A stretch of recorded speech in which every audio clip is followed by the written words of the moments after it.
O nome que saiu, Kátia. Vamos procurar, Kátia. Olha, quem ganhou foi Kátia Vitorazzo, alguma coisa assim. O nome da cartela tá Kátia. E a pessoa que ganhou se chama Kátia. Aqui, ó. Kátia, tem bastante nome dela aqui. Kátia, me parece Vitorazzo, qualquer coisa assim. Então, quem ganhou foi a Kátia. Quem é a Kátia não tá aqui, né, pelo jeito. Senão ela já tava pulando. Mas não é, quando você ganha uma rifa, você não pula? É lógico. É tão difícil ganhar, é mais fácil perder. Não é? Então tá aqui, depois vai ser colocado lá também no painel, quando a pessoa vier, tá bom? Então tá aqui a rifa. Interessante que saiu o nome dela, né? Que legal. Muito bom. E mais uma vez agradecer a todos pela colaboração, para que a gente possa conseguir manter as obras sociais da casa, e depende muito de todos nós, né? A necessidade é grande, nós estamos vendo assim a situação cada vez mais apertada, daqueles que estão numa situação terrível, está mais terrível ainda, então a gente faz o que pode, com a colaboração de todos, né? O enxoval das crianças, os irmãos aí em situação de rua, e tudo que tem que ser feito na casa, cestas básicas emergenciais, então tudo depende da colaboração de todos, né? E a manutenção da casa também, que é bem salgadinha, e a gente vai colaborando, né? Os frequentadores e os trabalhadores também, cada um faz a sua parte, doando aquilo que pode, não é? O importante é a gente doar de coração. E agradecer imensamente a presença de todos. E hoje nós temos o prazer de receber seu Paulo. Eu falo que é o Paulo da Alegria. Quando eu vejo você falar, o Paulo da Alegria vai hoje, Vanilla. Ele fala, que bom. Tá vendo? Você tá bonito aqui no filme.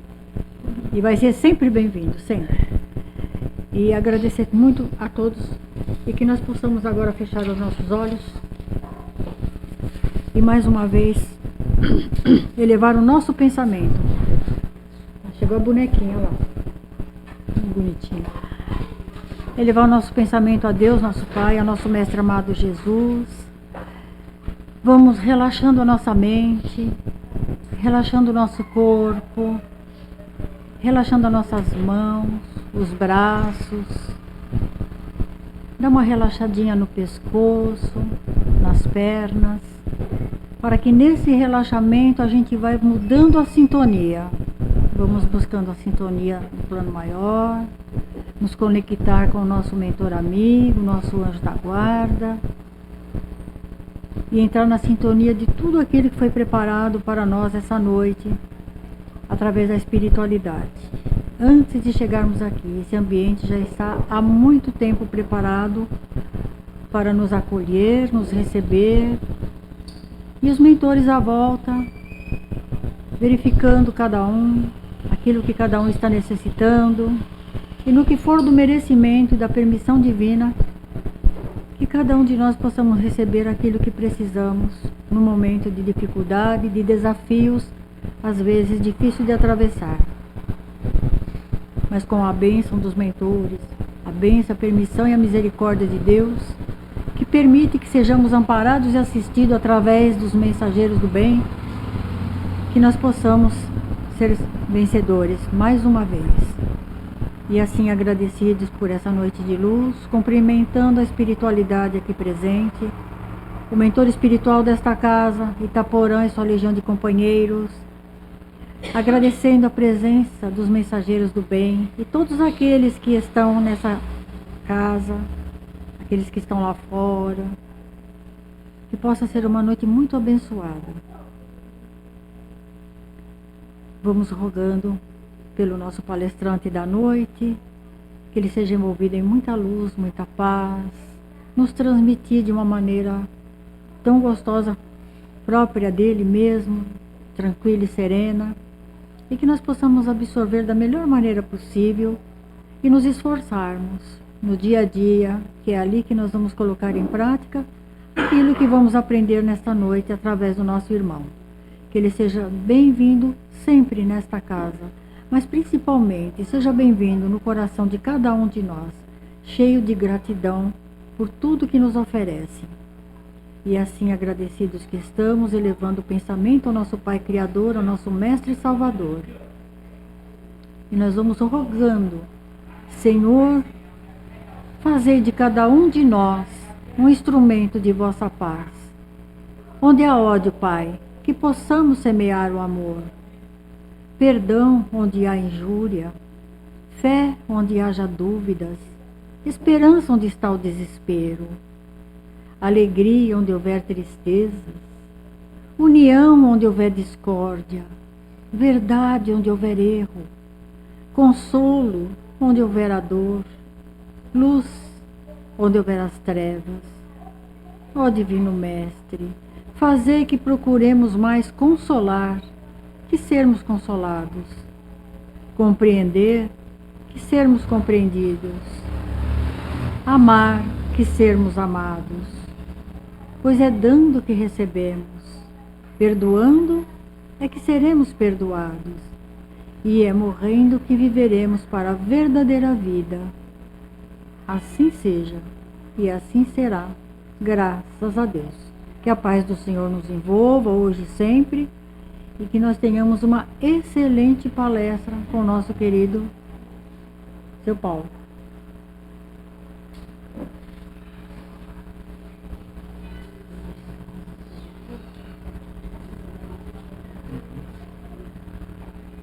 Boa noite. O povo põe a gente em saia justa, né? Mas é com muita alegria que eu venho a essa casa. Com muita alegria mesmo. O que nos traz aqui esta noite é um tema que nós vamos fazer assim, algumas reflexões, um pouco pela história, para chegarmos a hoje, a vida prática. Mas é rápido, é uma viagem rápida. Vamos pensar e lembrar do seguinte: Deus, nosso Pai Criador, jamais nos abandonou e nunca nos abandonará. Isso na história da humanidade, Deus sempre se fez presente, sempre ao lado da criatura humana, embora muitas vezes nós não percebemos. Muitas vezes achamos que a situação está inadequada aos nossos gostos, aos nossos olhos, mas a presença divina está constantemente conosco. Essa forma de Deus se apresentar, seja através de fenômenos da natureza, através da exuberância, da fartura, do suprimento de nossas necessidades, seja através do envio de seus missionários ao longo da história da humanidade, que sempre houve missionários apresentando a figura divina para nós, de uma forma ou de outra.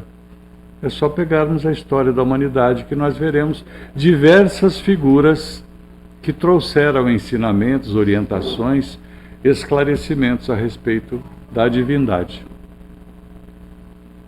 Para o Espiritismo, a doutrina considera 3 grandes momentos na história da humanidade, onde há a revelação divina para nós, para as criaturas humanas. O primeiro momento se deu com Moisés. Moisés, nós conhecemos a história, né? Desde quando ele viajava de barquinho e que foi salvo pela filha do faraó, até a travessia do deserto. O que a gente precisa lembrar é que Moisés foi um grande líder, uma figura extraordinária para o judaísmo e, consequentemente, para o futuro, o cristianismo. Moisés era muito inteligente, muito culto e um médium extraordinário. Moisés recebeu uma missão extremamente importante: deslocar a população do Egito para a Terra Prometida. E essa trajetória durou muito tempo, muitos anos, pelo deserto, com condições terríveis. Mas ele cumpriu. Ele cumpriu. Fez o papel dele. Porém, o povo que nós estamos nos referindo, o povo hebreu que habitava no Egito, era um povo muito indisciplinado. Apesar dos conceitos do Deus único que o povo hebreu trouxe para a humanidade, havia muita influência pagã. Então os costumes, os comportamentos eram muito inadequados. Isso fez com que Moisés sentisse a necessidade e implantou um regime de leis muito severas para conter, para organizar aquele povo. Então, a missão de Moisés recebe dois aspectos distintos, quando ele traz a lei civil e quando ele traz a lei divina. A lei civil, um conjunto de normas reguladoras para o comportamento do povo. Tratavam sobre guerras, sacrifícios religiosos, higiene, alimentação, organização social, enfim, diversos assuntos. Há estudos que demonstram códigos de mais de 600 itens, 600 artigos de lei que Moisés trouxe para ensinar como o povo devia se comportar. Então, esse aspecto da organização social é parte da missão de Moisés. Mas tem o outro aspecto, que diz respeito à lei divina. Quando ele nos apresenta os 10 mandamentos. Os 10 mandamentos representam essa lei divina. Diferentemente da lei social que Moisés trouxe, que era pertinente àquele povo, àquele grupo, àquela época, muitos preceitos passaram. Mas a lei divina não. A lei civil cumpriu o seu papel. Por isso não permaneceu. Mas a lei divina há de permanecer sempre. Porque são princípios eternos. São princípios divinos. Não matar, não roubar. Não levantar falso testemunho. Honrar pai e mãe. Isso jamais passará. Isso nunca passará. Porque são princípios eternos. A lei civil do povo hebreu é uma coisa, mas a lei divina não é patrimônio do povo hebreu, é patrimônio moral da humanidade, porque diz respeito a todos nós em qualquer época em que nós estejamos. Então, esse primeiro momento da revelação trazido por Moisés. E vocês se lembram como a lei era severa, rígida. Vamos lembrar os casos da mulher adúltera que é trazida para apedrejamento. As críticas a Jesus por comer, Jesus e seus discípulos, por comer sem lavar as mãos, por curar no sábado. As regras eram muito severas. Mas esse foi o primeiro momento. A revelação divina, ela é progressiva para a humanidade, ela é gradual. E tem que ser, gente, porque, olha, vamos pegar um exemplo de uma criança que começa a estudar. Você não pode exigir da criança, nos primeiros anos de escola, grandes conhecimentos, profundos conhecimentos sobre todas as áreas. A criança começa aprendendo as letras, as palavras, as frases, depois ela começa a entender redação, formular textos.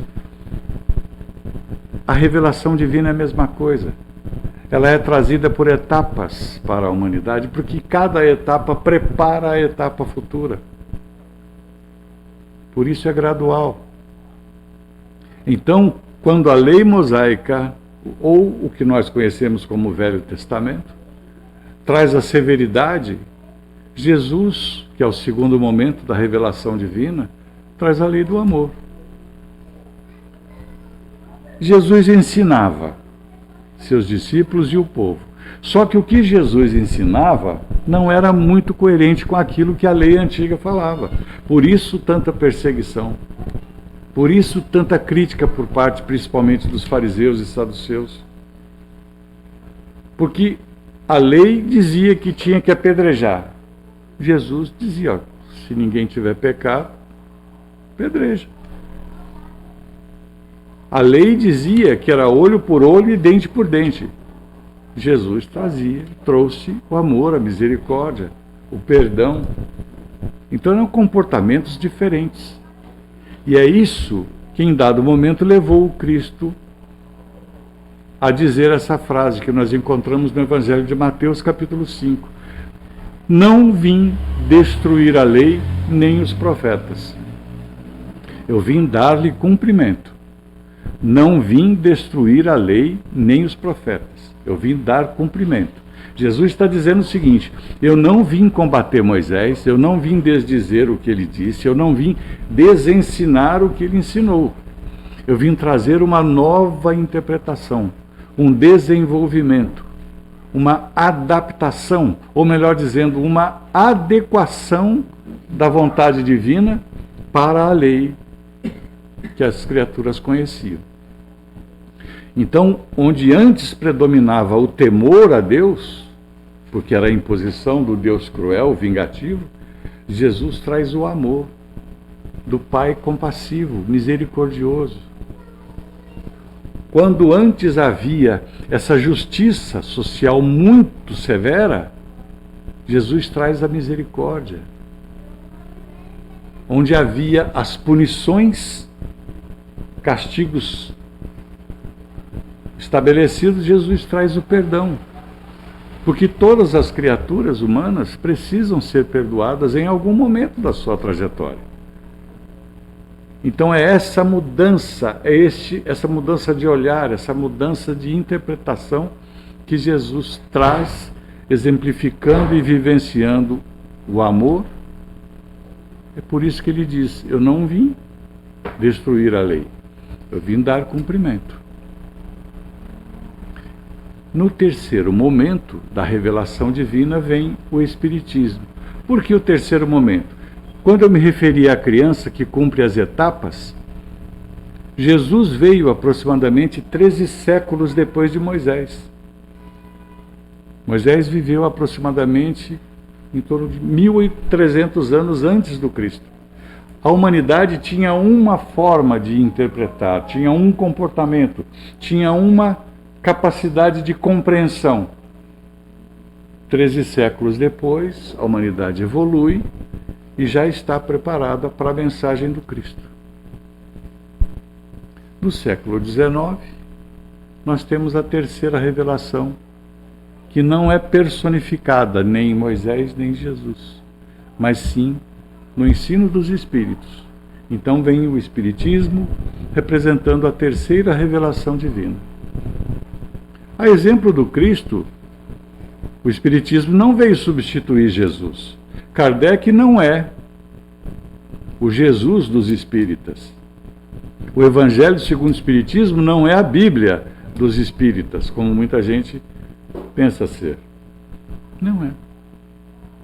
Ao contrário, o Espiritismo cristão se fundamenta, se baseia exatamente na figura do Cristo. É a moral e ética cristã que nos impulsiona, que nos convida à mudança.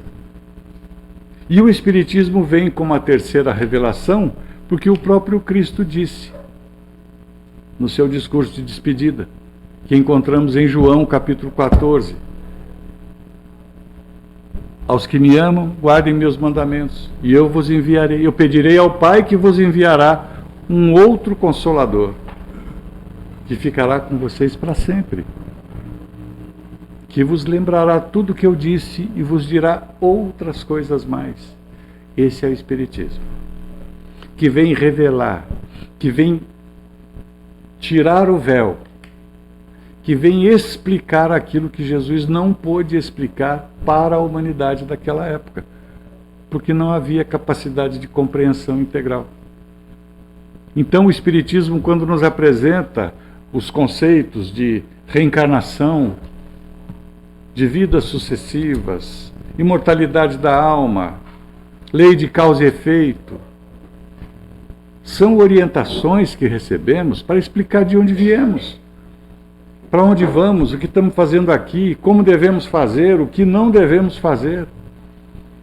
Traz a fé raciocinada, uma ferramenta importantíssima para que a gente possa entender o sentido da vida, compreender o que acontece conosco, o que está acontecendo, o que poderá acontecer. Por isso, o Espiritismo é a terceira revelação. É o Consolador prometido por Jesus. Que maravilha, né? Como é bom ser espírita. Né? Recebemos a terceira revelação. Basta? Claro que não. A exemplo dos fariseus, que só cumpriam as leis pela forma exterior, pela prática dos rituais religiosos, o Espiritismo não exige que a gente cumpra e nem adota nenhum tipo de prática ou ritual religioso. Se o Espiritismo nos traz conhecimento da doutrina, ou seja, conhecimento doutrinário, o que devemos fazer é utilizar esse conhecimento doutrinário e transformá-lo em reforma íntima, em modificação interior, de sentimento, de pensamento e de atitude. Porque nós temos a compreensão. Moisés traz a organização de um povo. Jesus traz a transformação da humanidade pelo amor. E o Espiritismo, através da compreensão que ele nos possibilita, nos convida a transformar essa compreensão em mudança interior, em atitudes. Essa é a proposta do Espiritismo. Não precisa ser de repente. Vou quebrar o galho de vocês. Né? Não precisa ser de hoje para amanhã.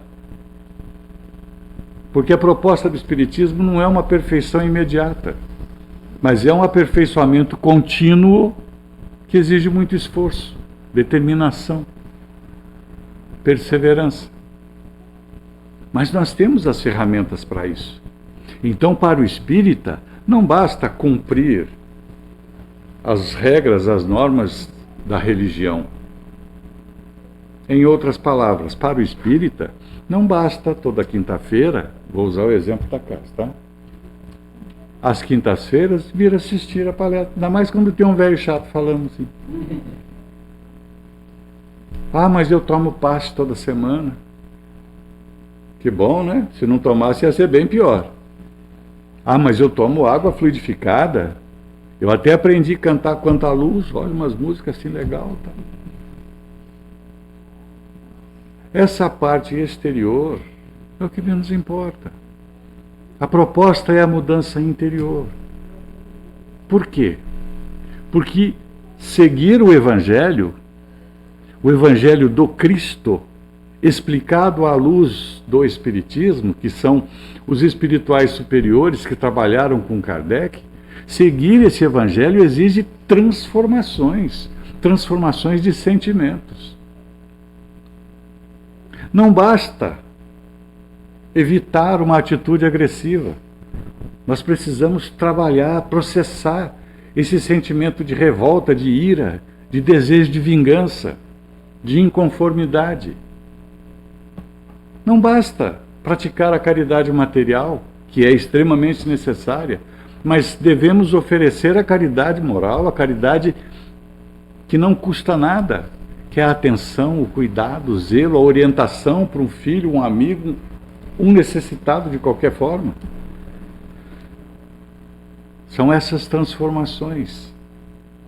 Não basta. Por exemplo, tem gente que acha que perdoar é muito difícil, porque imagina, o cara me fez mal, como é que eu vou perdoar? Se eu perdoar, vai ficar tudo bem. Muitos acreditam que perdoar isenta o outro da responsabilidade de reparação. E não é assim. Não é assim. A responsabilidade existe. Uma hora a vida cobra. A gente não precisa cobrar. A vida cobra, a consciência dele vai cobrar. Quando nós perdoamos, não oferecemos um presente a alguém. Nós damos um presente a nós mesmos, porque o perdão liberta. O perdão nos liberta de uma prisão emocional, que é ficar vinculado a um sentimento de animosidade, de raiva, de vingança. Isso dá um trabalho, gente. Dá menos trabalho gostar de alguém do que não gostar de alguém. Quando a gente gosta de alguém, a pessoa faz o que quer, a gente faz, tá tudo certo. Quando a gente não gosta de alguém, qualquer coisa que a pessoa faz, a gente critica. Cansa, isso desgasta. Então não basta dizer e não fazer. Se o conhecimento doutrinário faz parte da nossa compreensão, porque Moisés traz a organização, Jesus traz a transformação, o Espiritismo nos possibilita a compreensão.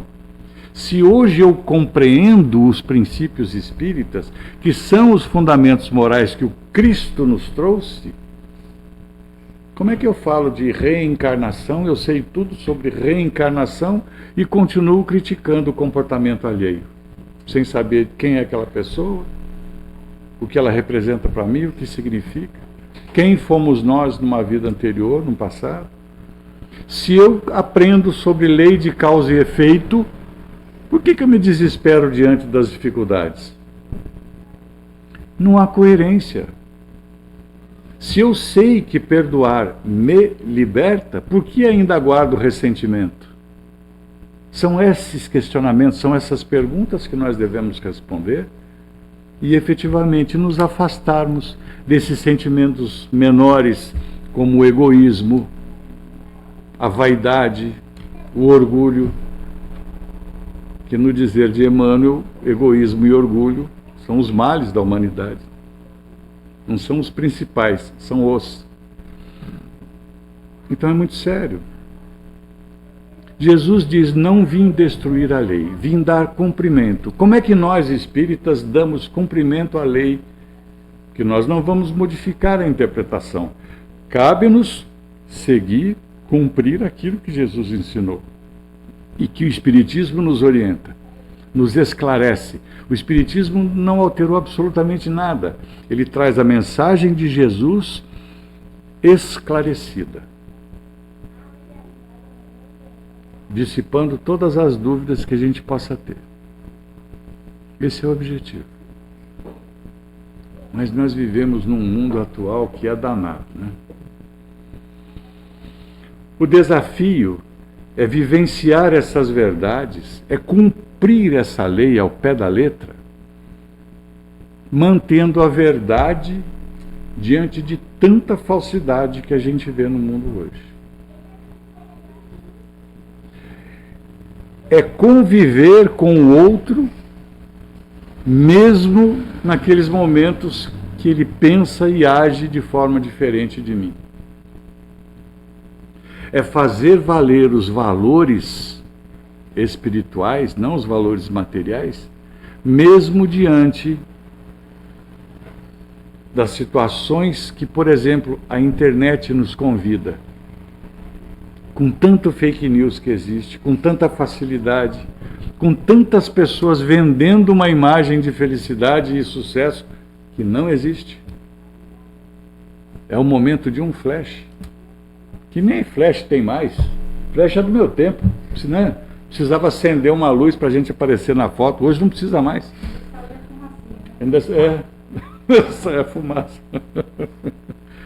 Enfim, esse é o desafio. É dessa forma que nós iremos cumprir a lei. A exemplo de Jesus.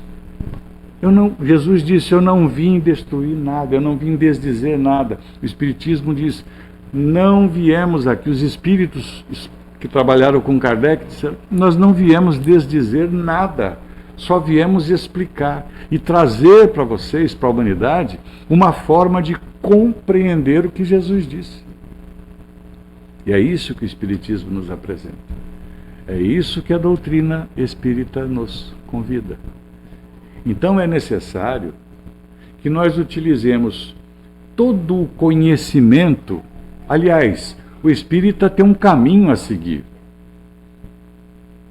Quando a gente se propõe a ser espírita, ou pelo menos pensa que é, a gente tem que seguir um caminho.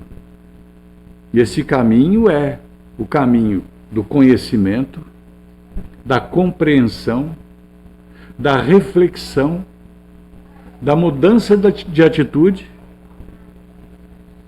e da vivência. É fácil, vou repetir, que vocês vão memorizar e vão seguir. Quer ver? Do conhecimento, conhecer o que os espirituais nos trouxeram, através das obras da codificação, através das obras complementares, através das explicações dos Espíritos, para o nosso benefício. Compreender tudo isso. A compreensão vem da reflexão, que é o próximo passo. Refletir sobre tudo aquilo. Uma vez refletido e compreendido, mudar de atitude, mudar o nosso comportamento. Quantas vezes nós esperamos que em casa alguém mude uma atitude se a gente não muda a nossa? Quantas vezes exigimos que um filho seja obediente e respeitador se nós não respeitamos, se somos agressivos, intolerantes? Não faz sentido, é uma incoerência. Conhecer Espiritismo e não agir como é ser incoerente. Porque conhecimento doutrinário não significa necessariamente progresso espiritual. Inteligência não é sinônimo de elevação espiritual. Tem tanta gente inteligente que usa para maldade, usa seu conhecimento para fins negativos. Então, o que fazemos? O que devemos fazer com esse conhecimento doutrinário? Nós precisamos utilizar todo esse conhecimento, toda essa compreensão que o Espiritismo nos possibilita, nos proporciona, e transformar tudo isso em fonte inspiradora de nossas decisões, que irão refletir a nossa conduta moral. É a melhor forma de cumprirmos a lei, da forma como Jesus disse: não vim destruir, eu vim cumprir. A nós espíritas cabe exemplificar, porque temos a compreensão, e cumprir a lei de Deus que Jesus nos trouxe.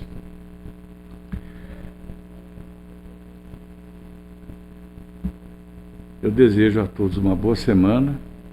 Peço a Jesus que nos inspire o tempo todo, não desista da gente, para que a gente possa identificar no nosso dia a dia essas situações, porque não são fáceis.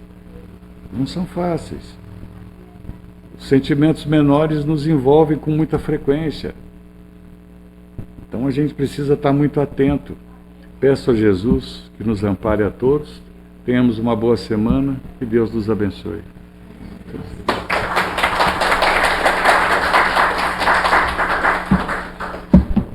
Meus caros.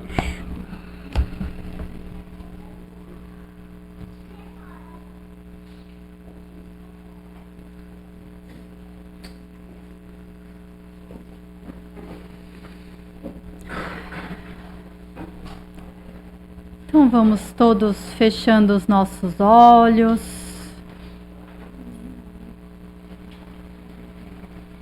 Nos permitindo nesses instantes sentir a vibração amorosa dessa casa. Nos permitindo estar presentes aqui de corpo, alma. E assim, nós vamos juntos agradecer. Vamos agradecendo nosso querido Paulo pelas palavras tão coerentes, pelo chamado à coerência, pelo nosso chamado para que todos os dias a gente dê mais um passo. Lembrando que passos, não saltos, que a gente esteja convicto de quem nós somos, através dessa reforma íntima do autoconhecimento, porque a reforma íntima ela só vem quando a gente se conhece. Então vamos nos conhecer sem máscaras, para assim nos reformarmos passo a passo, que afinal a natureza não dá saltos, né? E assim, muito gratos que estamos a essa palestra maravilhosa, vamos agradecendo aos mentores dessa casa, ao nosso grande mentor, Itaporã, e toda a sua fraternidade amiga. Vamos agradecendo a Dr. Bezerra de Menezes, que cuida um pouquinho de cada um de nós, do nosso corpo físico, do nosso espírito, das nossas emoções.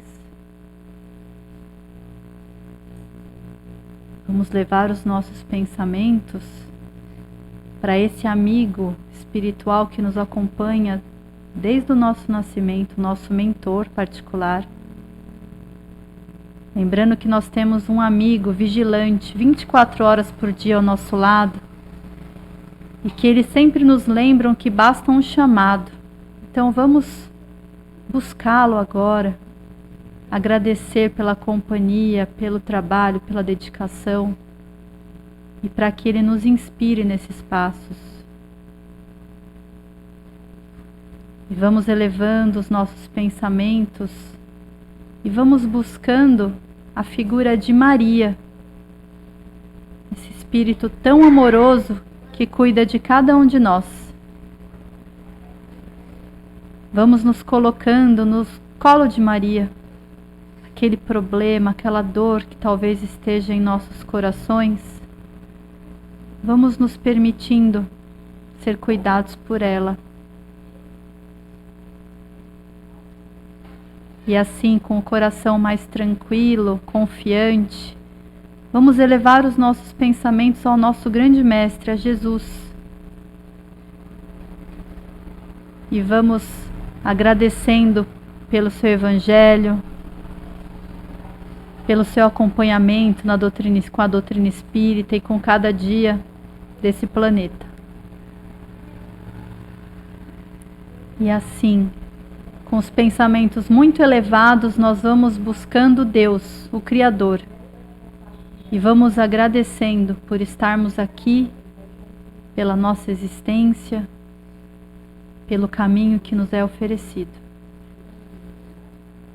E assim, agradecidos que estamos, em sinal de louvor e agradecimento, nós vamos dizendo: Pai nosso, que estais nos céus, santificado seja o vosso nome. Venha a nós o vosso reino. Seja feita a vossa vontade, assim na terra como nos céus. O pão nosso de cada dia nos dai hoje. Perdoai as nossas dívidas, assim como nós perdoamos aos nossos devedores. E não nos deixeis cair em tentação, mas livrai-nos, Pai, de todo o mal. Que assim seja, graças a Deus.